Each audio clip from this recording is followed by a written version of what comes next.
I'm Johnny Johnson. You may remember me from the television program Your Children Today. Yeah. Steve, let's go. Steve, go on.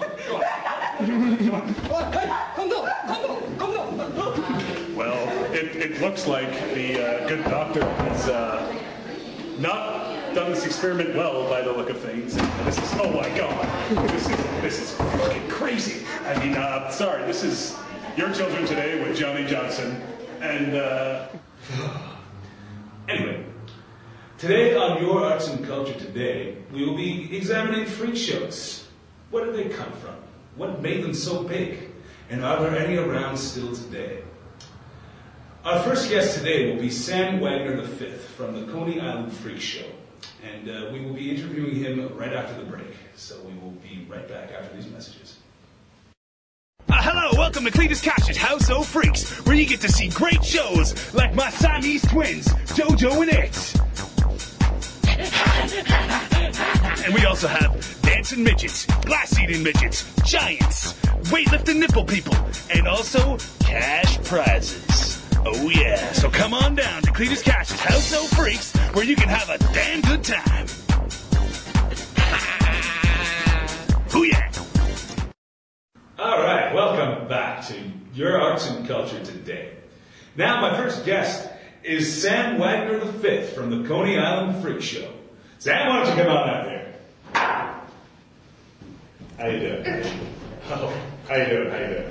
Good. I mean, how are you? I'm good. So, as I understand, you are the great-grandson of the Professor Sam Wagner? That is true. That is correct. I work at Coney Island. The freak show he started back in 1922, I believe.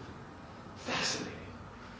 So, tell me, where did freak shows first start? Well, some of the more of the early historical recountings of freak shows go back to about 1630 with a man named Lazarus Coloretto. He toured around Europe with his parasitic twin brother, John Baptista. They were connected at the stern. Also, there was another account of the first ever recounted ape girl in 1738, a young woman. She was 4 feet high. She looked exactly like a woman, except for her face looked remarkably like an ape.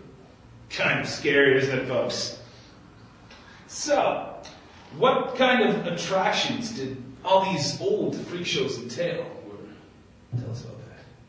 Well, some of the first freak shows that were ever recorded were in dime museums.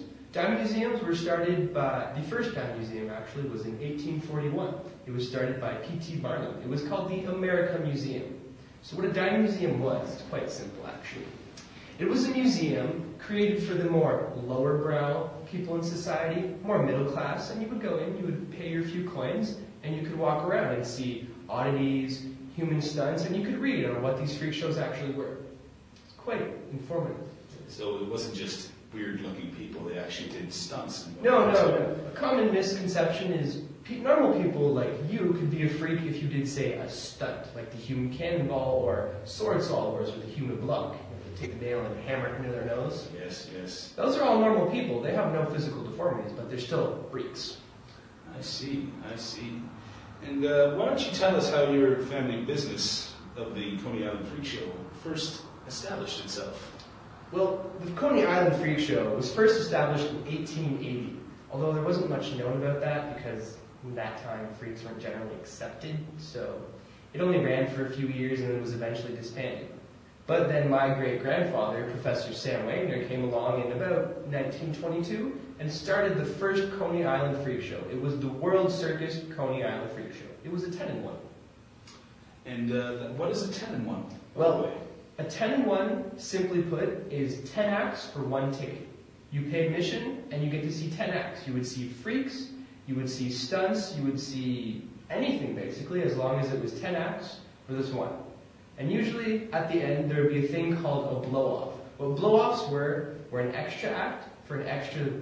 You would pay extra to see an 11th act, basically. But normally, the blow-offs, so to speak, were advertised as not for children and women. They were of the more extreme variety. Usually, you would see what is known as a pickled punk.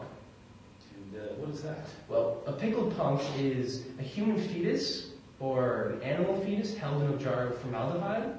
And usually in blow-offs, that's what you would see, something of that extent. That's pretty disturbing. A little bit, yeah. And so, is the Coney Island Freak Show still running strong these days, or? Yes, it is, actually. In 1983, a man by the name of Big D. Ziggin, he started the Sideshow by the Seashore. That was another 10-in-1 sideshow act at Coney Island, and that embraced a whole new world of freak shows. As of just late, the new Lobster Boy, who's also known as Black Scorpion, he just joined. Black Scorpion. Sounds like a biker. Anyway, thanks for coming out. Sam, it's nice to meet you. Glad to meet you too. We'll be right back with Professor Watson after these messages. I'm Dominic Johnson.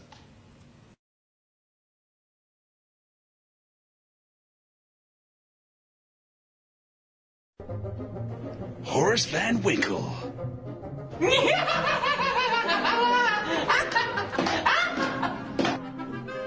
John Travolta. Oh my God! He stole a shoe!